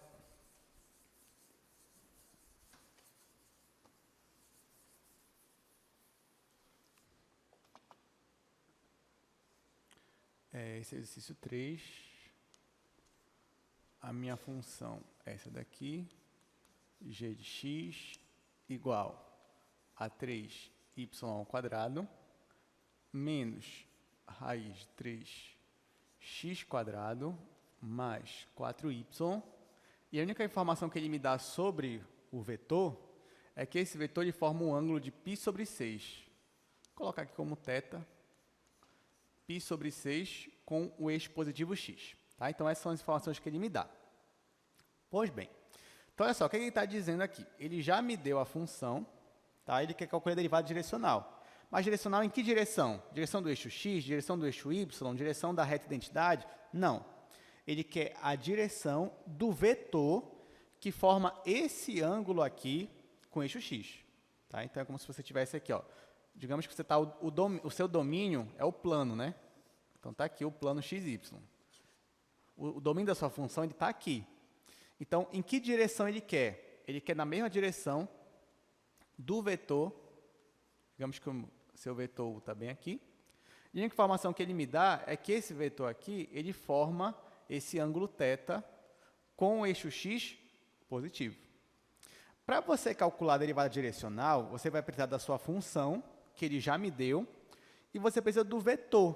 Né? Então, para você saber o vetor, você tem que saber as coordenadas do seu vetor. Coordenada em x, coordenada em y. Mas a única informação que ele me deu foi essa daqui, foi o θ. Só que eu também sei que o meu vetor u, já que eu estou falando de derivada direcional, ele é unitário. A única coisa que eu sei. Então, antes de eu vir para resolver isso aqui, eu queria só fazer uma observação aqui com vocês. Olha só, gente. A gente já aprendeu aqui em sala, e eu gosto desse assunto de hoje, porque, se você reparar, a gente já está usando várias coisas que a gente aprendeu em aulas passadas, mas a gente já aprendeu aqui, por exemplo, deixa eu colocar isso aqui como uma observação.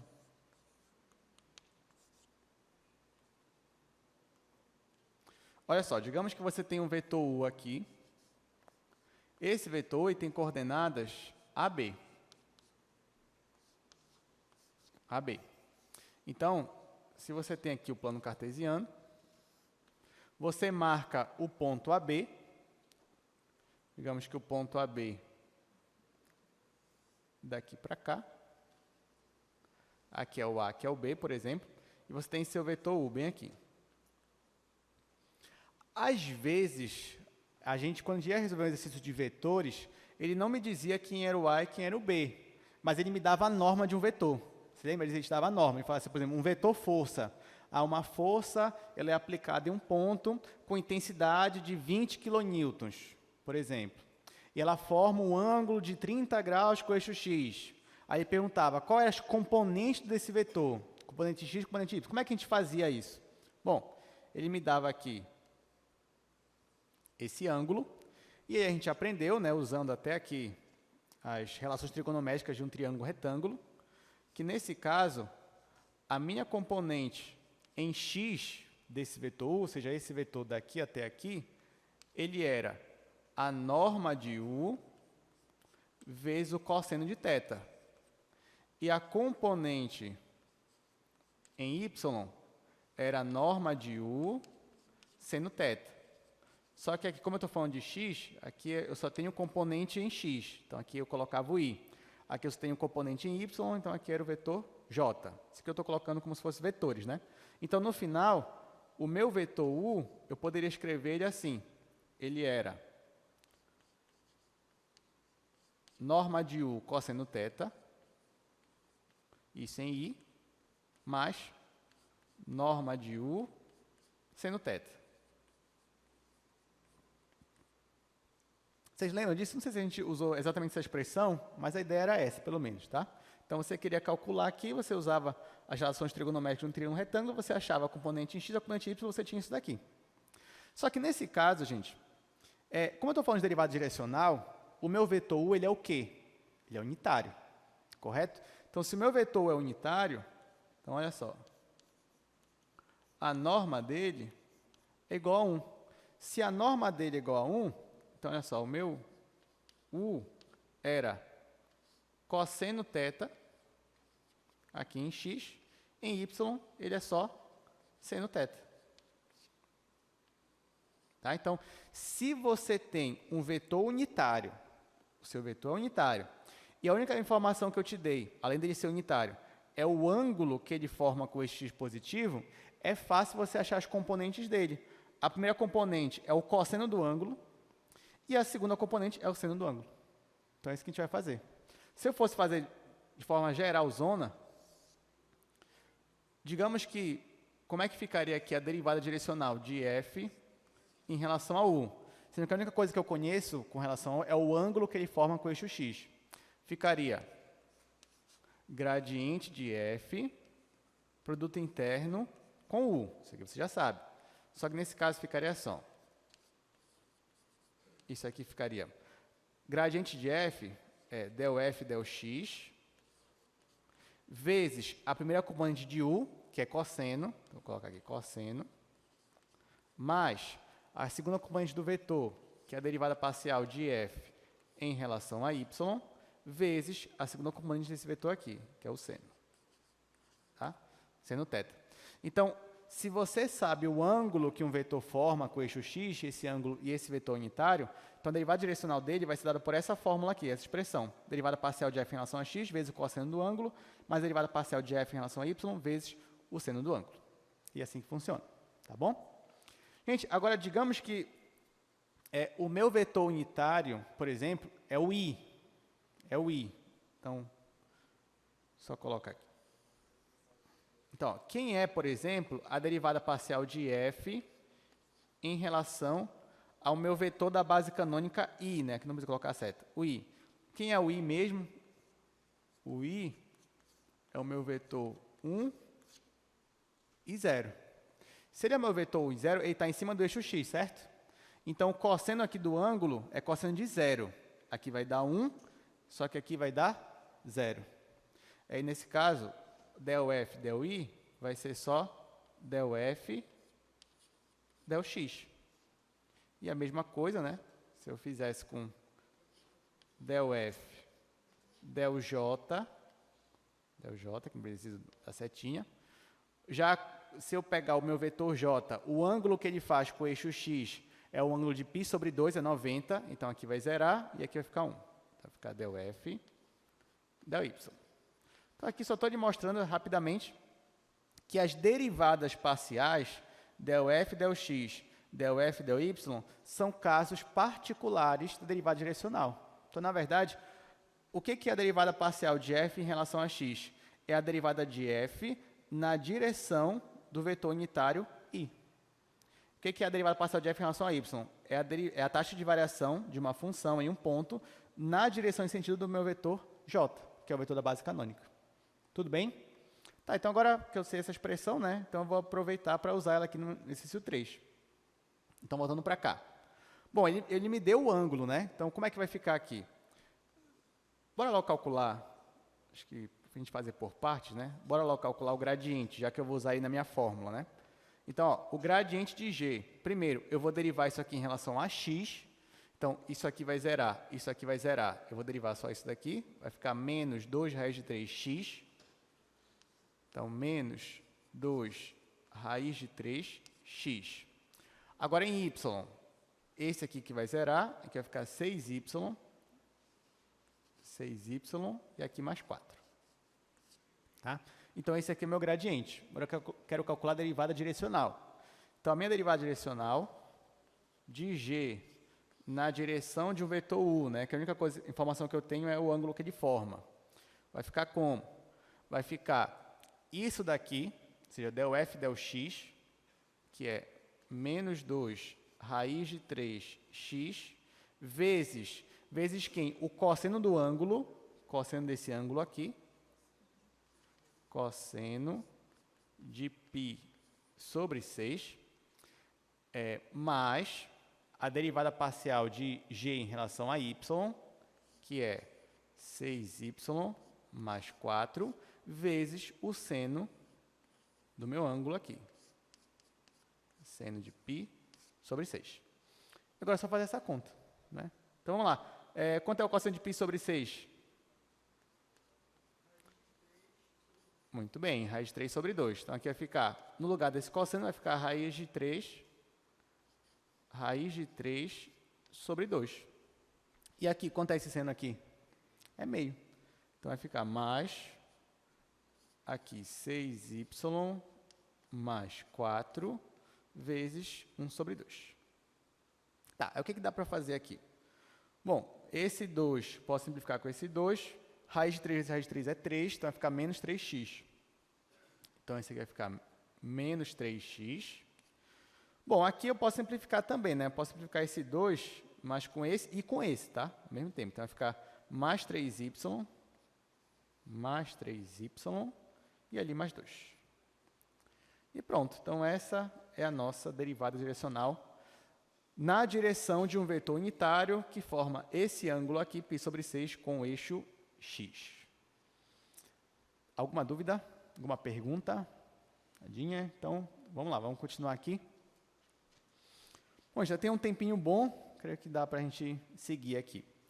Bom, gente, agora, o que está faltando para a gente? Você já aprendeu o que é derivada direcional, você já sabe calcular a taxa de variação em qualquer direção, você tem lá um pontinho no seu domínio, e você calcular como é que a função está variando nessa direção para cá. Você calcula. Não, quero calcular para cá agora. Pode calcular. Não, para cá também. Para lá também. Então, você consegue calcular aí para qualquer vetor, basta você considerar um vetor unitário, você pega a direção e o sentido desse vetor. Só que agora, gente, uma pergunta assim, importante. Qual é a pergunta importante? Você já sabe que, se você tem um ponto, você consegue calcular como é que a função está variando, se ela está aumentando, se ela está diminuindo, se ela está constante, para qualquer direção, certo? Só que, se você tem uma função de duas variáveis, quantas direções você tem para analisar? Você tem infinitas direções. Então, imagina se eu quisesse descobrir, por exemplo, qual é a direção e o sentido onde a minha função ela está variando mais rápido, ela está crescendo mais rápido ou decrescendo mais rápido. Será que teria como eu fazer isso? Aí você logo vai dizer, professor, não, porque para eu fazer isso eu teria que comparar a taxa de variação em todas as direções, correto?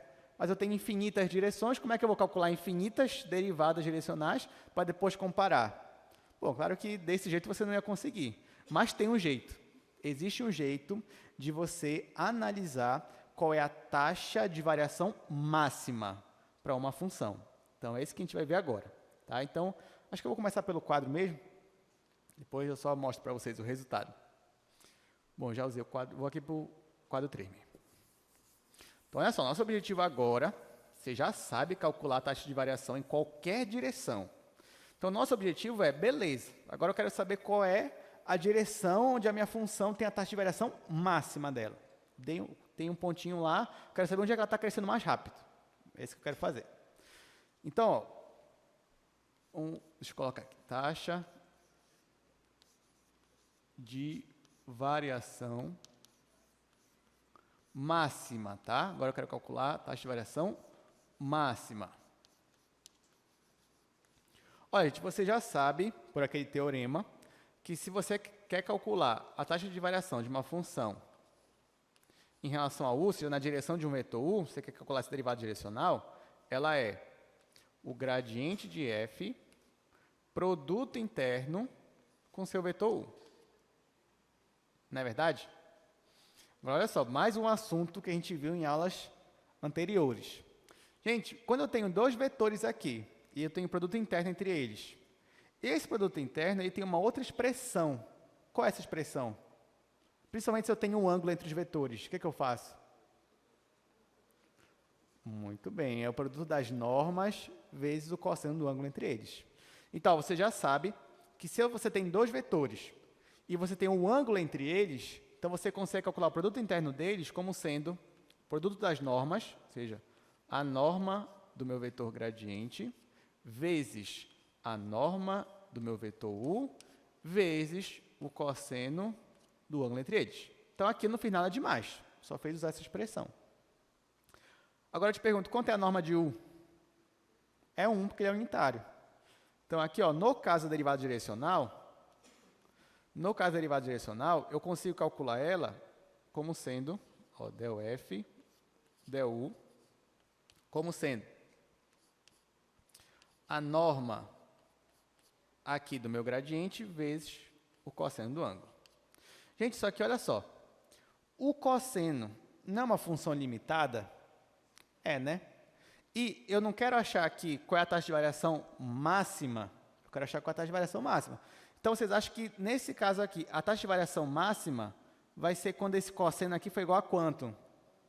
Foi igual a 1, né? Porque o cosseno varia de menos 1 até 1. Então, se eu quero a taxa de variação máxima, esse cosseno aqui ele tem que ser 1. Quando é que esse cosseno vai ser 1? Quando o θ for 0. Né? Então, ó, isso daqui é igual. Se eu considerar θ igual a 0, deixa eu até colocar de outro jeito aqui, ó. Então, se eu considerar θ igual a 0, então a minha taxa de variação aqui, ela vai ser máxima, tá? Já que o meu cosseno vai ser igual a 1, e ela vai ser igual à norma do meu vetor gradiente. Isso aqui, ou seja, se você quer a intensidade da taxa de variação máxima, você calcula a norma do vetor gradiente. Mas, muito mais que isso, o que esse resultado nos disse agora? Gente, eu queria que a taxa fosse máxima. Para isso, o cosseno tinha que ser 1. Para o cosseno ser 1, o θ tinha que ser 0. Mas para o θ ser 0, significa o quê? Que o ângulo formado entre o vetor gradiente e o meu vetor unitário aqui tem que ser o quê? Tem que ser 0. O vetor entre eles tem que ser 0. Então, o meu vetor aqui que eu estou analisando tem que ter a mesma direção e o mesmo sentido de quem? Do meu vetor gradiente. Em outras palavras, quando é que você tem a taxa de variação máxima? Quando você está na direção e no sentido do vetor gradiente. Ou seja, o vetor gradiente, ele sempre vai apontar para onde a sua função está crescendo mais rápido. Tá, e se eu quisesse, por exemplo, saber em qual direção a minha função está decrescendo, está diminuindo mais rápido, aí você volta para cá. Ó. Então, nesse caso, o cosseno tem que ser quanto? Menos 1. O cosseno tem que ser menos 1. Ele vai ser menos 1 quando o θ é igual a π, não é verdade? Então, o seu crescimento máximo vai ser quando você está na direção e sentido do vetor gradiente. E o seu, digamos, a sua taxa de variação mínima, digamos assim, é quando você tem a direção do vetor gradiente, mas o sentido contrário. É isso que você está fazendo. Então, perceba agora que o vetor gradiente, ele ganhou um significado geométrico, físico, e dentro da engenharia muito forte. Porque agora você tem uma função lá, e você quer saber para onde ela está crescendo de maneira mais rápida, você vai olhar para o vetor gradiente. É isso que você vai fazer. Entenderam? Essa parte aqui é importantíssima. Tá? Entender que o vetor gradiente, ele aponta para a taxa de variação máxima da sua função. Bom, muito bem. Então, e se você quer calcular, se eu te perguntar assim, olha, em qual direção a minha função cresce mais rápido? Você vai dizer, olha, ela cresce mais rápido na direção e sentido do vetor gradiente. Se eu te perguntar, mas quanto é essa taxa de crescimento? Aí você vai fazer a norma do meu vetor gradiente. Aí você vai te dar um valor. Esse valor é o quanto ela está crescendo naquele ponto, tá bom? Bom, então vamos lá aqui para os nossos slides. Então, isso aqui na verdade é um teorema, né? Só que que a gente fez já foi a demonstração do teorema. Então, no teorema é o seguinte, ó, se f é diferenciável, então o valor máximo da derivada direcional ocorre quando u tem a mesma direção do vetor gradiente, e mesmo sentido, né? Se for o sentido contrário, é onde ela está decrescendo mais rápido. Olha só, então, por exemplo, aqui, gente, se você reparar, isso aqui você tem as curvas de nível de uma função. Se eu fosse pegar qualquer pontinho aqui e fizesse o gradiente é um vetor. Então, se você reparar, ó, nesse caso aqui, essas setas azuis é o gradiente da minha função. Então, essas setas azuis, elas estão apontando para onde a função cresce, e principalmente para onde a função cresce de forma mais rápida. Perceba, ó, se elas não estão fazendo mais ou menos esse movimento aqui, ó, começando daqui, se eu for seguir essa setinha azul aqui, ó, eu ia vir para cá, para cá, para cá, depois eu ia dobrar, dobrar, dobrar. E nota que esse caminho que eu estou fazendo, olha para as curvas de nível. Aqui era menos 9, menos 6, menos 3, 0, 3, 6, 9. Então, perceba ó, que eu estou crescendo na minha função, e esse caminho aqui, digamos, ele está me dando o caminho para eu subir de forma mais rápida. Claro, porque também, como é que eu conseguiria chegar aqui no 9? Eu poderia fazer esse caminho aqui, né? Começando aqui, ó, da minha mãozinha. Fazer assim, por exemplo. E chegava aqui no 9 também. Mas o gradiente ele vai apontar sempre, ó, para eu chegar mais rápido aqui no ponto máximo, por exemplo. Eu vou mais ou menos por aqui. Outra questão interessante, gente, é que o gradiente, um resultado também que pode ser provado, é que o gradiente ele vai ser perpendicular à sua curva de nível. Tá? Então, o gradiente ele é perpendicular também à curva de nível. E ele aponta para o crescimento mais rápido. Bom, então a gente só tem agora 15 minutos, mas é tempo suficiente para a gente resolver aqui algumas questões, né? Então, vamos resolver isso daqui, ó. Considere essa função, aí, no ponto 1, em qual direção f tem a maior taxa de variação? Só que agora ficou fácil, né? Agora que você já sabe quem é que está apontando para a taxa de variação máxima.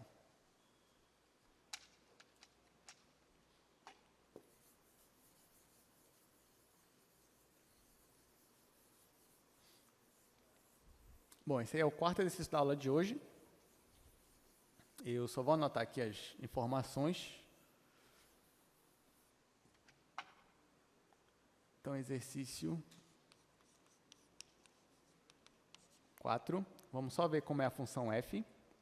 Tá aí, a função f de xy é igual a x² mais xy mais y, e está perguntando no ponto 1. Tá, então vamos lá, vamos fazer isso daqui. Olha, perceba o seguinte, ele te deu uma função e ele te deu um ponto, que é um ponto 1. Se ele quisesse que você calculasse uma derivada direcional, ele ia precisar te dar o quê? Não só o ponto, mas a direção. Então, por exemplo, eu te dei um ponto. Está aqui, eu estou em cima do ponto lá que eu estou querendo. Aí eu falo, calcula a derivada direcional. Você tem que perguntar o quê? Tá, professor, tudo bem, mas para que direção o senhor quer? Né? O senhor quer nessa direção em sentido? Você quer nesse daqui? O senhor vai ter que me dizer. Só que nesse caso aqui, por que ele só deu o ponto? Porque o que ele quer saber, já para você, é qual é a direção em sentido onde a minha função ela está crescendo de forma mais rápida. Aí tudo bem, nesse caso eu não preciso ele me dizer qual é a direção, porque agora eu já sei qual é a direção onde a função cresce mais rápido. É a direção em sentido do vetor gradiente. Então, o que eu tenho que fazer nessa questão, no item A, é calcular o vetor gradiente. Então, para essa função, se eu quero calcular o meu vetor gradiente, eu derivo em relação a x, aqui vai ficar 2x mais y, e derivo em relação a y. Aqui vai ficar 0, aqui vai ficar x mais 1. Então, esse aqui é o meu vetor gradiente. Só que agora ele já me deu o ponto. O ponto é esse daqui, ó, é o ponto 1. Então, eu vou substituir aqui. Então, nesse ponto 1, qual é o meu vetor que dá a taxa de variação máxima? É o meu vetor gradiente. Aplicado no ponto, ele vai ficar quanto aqui? Olha, no lugar do x eu vou colocar 1, no lugar do y eu vou colocar 1, né? Então, aqui vai ficar 2 vezes 1, que é 2, mais 1. Aqui vai ficar 1 mais 1. 1 mais 1. Então, nesse caso, vai ser 3 e 2. Tá? Então, em qual direção é a taxa de variação máxima? É a direção em sentido do vetor 3, 2. Ok? Então, essa que é a resposta para essa questão. Aí você poderia escrever a direção em sentido desse vetor 3, 2. Tá, agora, no item B, ele quer saber quanto é a taxa de variação máxima. Quanto é? Porque aqui ele só me deu aqui o meu vetor. Posso descobrir quanto é a taxa de variação máxima.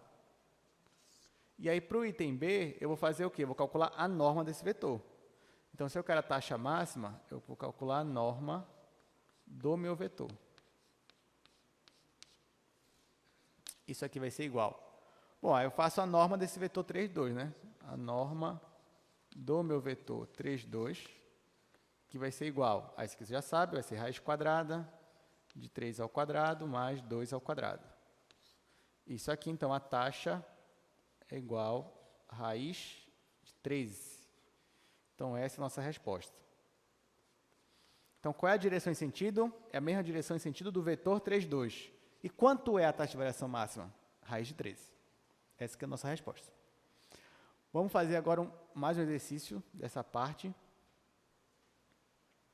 Esse daqui já tem uma aplicaçãozinha, né? Então, o potencial elétrico em volts em um ponto XY de uma placa é isso daqui. Então, você tem a minha função V, que me dá o potencial elétrico, como sendo essa função. Aí ele fala que a distância aqui na placa é medida em metros, então x e y estão em metros. Encontre a taxa de variação do potencial elétrico no ponto 0 e π sobre 4 e na direção e sentido do vetor unitário, esse vetor aqui. Tá? Então, na verdade, aqui ó, ele não está falando de direção máxima, né, de crescimento. Não, você está falando assim, olha, calcule a derivada direcional.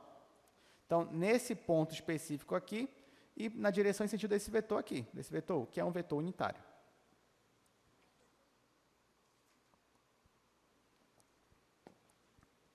Bom, para você ver que ele é unitário, né, se você fizesse raiz quadrada aqui, ia ficar cosseno ao quadrado, mais seno ao quadrado, o mesmo ângulo, e se é da raiz de 1, que é 1. E esse vetor também está te dizendo, né, que o ângulo formado do nosso vetor com eixo x é o ângulo π sobre 6.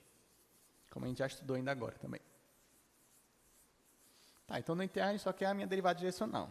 Então vamos ver quanto é a minha derivada direcional. Esse é o quinto exercício. Esse aqui é o último de hoje, tá, gente? Depois a gente vai encerrar nossa aula. Vamos só dar uma olhada como é que é a minha função, lá no slide, e aí eu vou colocar aqui no quadro para a gente. Tá, e elevado a menos 2x, elevado a menos 2x, vezes cosseno, aí eu vou ter que colocar aqui também o ponto que ele escolheu para eu analisar. O meu ponto é o ponto 0 em x, π sobre 4 em y. E já me deu o vetor também. Bom, o vetor, vou colocar assim, só que ele forma um ângulo de π sobre 6. Só para simplificar aqui na hora de escrever. Tá, então já me deu aqui as informações, ele quer calcular a derivada direcional. Então a primeira coisa que eu vou fazer nessa questão é calcular o gradiente da minha função. Então, calcular o gradiente aqui da minha função v. Bom, o gradiente você já sabe, eu vou derivar em relação a x, depois eu vou derivar em relação a y. Quando eu derivo isso aqui em relação a x, isso aqui para mim é constante, vou manter. E eu vou derivar só isso daqui. Mas a derivada disso é ele mesmo, tá? Já que a minha função aqui, minha função exponencial e, vezes a derivada aqui de dentro. A derivada aqui de dentro em relação a x é menos 2. Então, na verdade, vai ficar menos 2 e elevado a menos 2x cosseno de 2y. Tá, agora em y. Então, isso para mim é constante. Derivo só a função cosseno, que é menos seno. Derivando aqui dentro também vai ficar 2. Então, vai ficar menos 2 e elevado a menos 2x seno de 2y. Tá? Então, esse aqui é o gradiente da minha função v, que é a minha função potencial elétrico. Só que ele já me deu um ponto específico para eu analisar, que é esse ponto aqui. Então, é nele que eu vou jogar aqui agora. Então, ó, esse gradiente de v aplicado no ponto 0 e π sobre 4.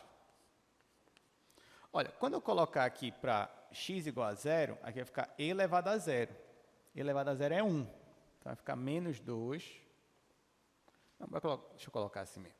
Vai ficar menos 2 e elevado a 0, porque vai zerar, cosseno. Bom, eu vou fazer 2 vezes π sobre 4. 2 vezes π sobre 4 vai ficar π sobre 2. Então, cosseno de π sobre 2. Agora aqui, mesma coisa, menos 2 e elevado a 0, e aqui o seno de π sobre 2. Tá, só que como eu já comentei, e elevado a 0 é 1. Aqui é 1, aqui é 1. E quanto é o cosseno de π sobre 2, gente? É 0. Então, esse daqui é 0. Então, você já sabe que tudo isso aqui vai zerar. E o seno de π sobre 2? É 1. Bem, é 1. Então, ó, o meu potencial V, aplicado nesse ponto, é... O que sobrou para a gente aqui? Aqui ficou menos 2 vezes 1 vezes 0. Então, aqui é 0. E aqui, menos 2 vezes 1 vezes 1. Então, menos 2. Então, esse aqui é o nosso gradiente, tá? Nesse ponto aqui. Então, o gradiente nesse ponto me deu esse vetor, 0 e menos 2. Tá, agora ele quer calcular a derivada direcional para um vetor que forma esse ângulo aqui com o eixo x. Então, o que falta fazer aqui agora? Eu venho e eu sei que a derivada direcional de v, né? Coloquei f, mas A função aqui é v. Então, vamos lá. Derivada direcional de v em relação a u, no ponto 0 e π sobre 4, vai ser igual.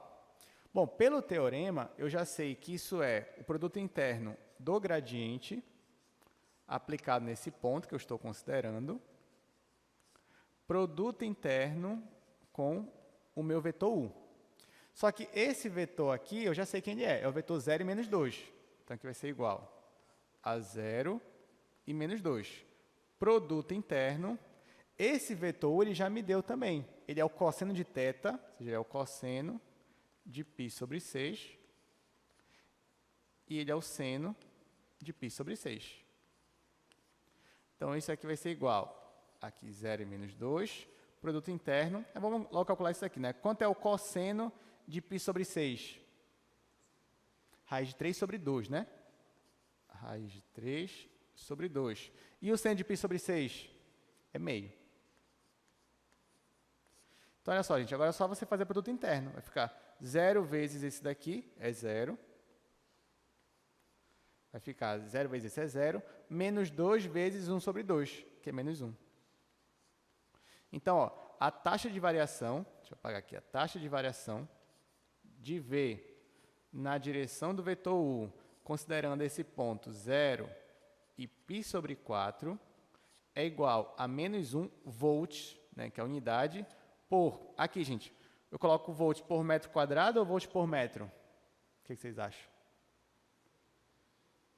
Volt por metro, né? Porque eu estou analisando...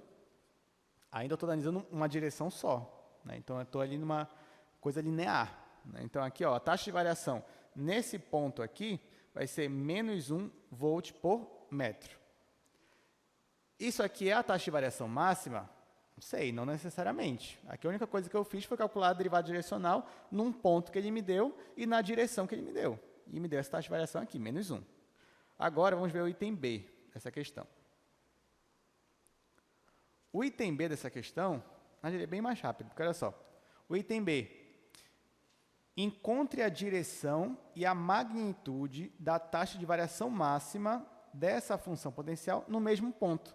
Só que, gente, isso daqui, ó, eu quero a direção da taxa de variação máxima, direção em sentido. Você já sabe qual é? É a do vetor gradiente. Eu já calculei. Então, a única coisa que eu não calculei ainda foi a magnitude dele, ou seja, a norma dele. Então, é isso que eu vou fazer, é isso que está faltando eu fazer. Então, para encerrar,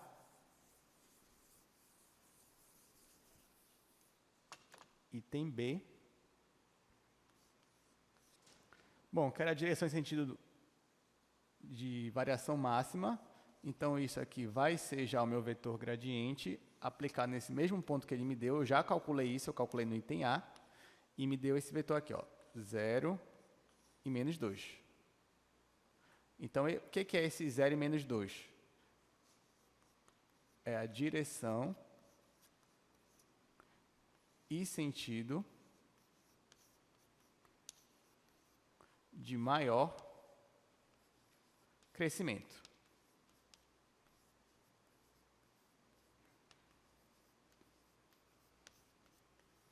Tá, e agora ele quer saber qual é a magnitude desse crescimento, digamos assim, qual é essa taxa de variação quando eu estou na taxa de variação máxima. Aí eu vou fazer a norma disso daqui. Então, ó, a norma do meu vetor gradiente, já aplicado nesse ponto, o vetor gradiente, você vai falar, professor, mas o vetor gradiente não tinha que depender de x e y? Tinha, mas quando você já aplica em um ponto, ele vai ficar um vetor, né? Um vetor paradinho ali. E eu já sei que esse vetor é o vetor 0 e menos 2, então aqui vai ficar a norma do meu vetor 0 e menos 2. Bom, a norma disso, se você for querer fazer a raiz quadrada, né, vai ficar quanto? Vai ficar 2. Então, 2 o quê? Volts por metro. Então, para esse ponto específico, a maior taxa que você pode ter é uma taxa de 2 volts por metro. Mas, para isso, você tem que estar nessa direção aqui, na direção e sentido desse vetor, 0 e menos 2. O que é interessante, né? Porque, na verdade, ó, você teria que analisar, o x é 0 e o y é menos 2. Né? Então, se você está aqui, por exemplo, você vai olhar na direção do eixo y, só que apontando o sentido negativo do eixo y. Quando você faz isso, nesse caso, você vai ter a maior taxa de variação possível, e que nesse caso é 2 volts por metro. E é isso, pessoal. Com isso, terminamos nossa aula de hoje. Na próxima aula, a gente vai ver extremos de funções de duas variáveis, né? Então, como é que você encontra máximos e mínimos de funções. E a gente vai ver isso aí nas próximas aulas também. Bom, então, obrigado pela presença. Até quarta-feira.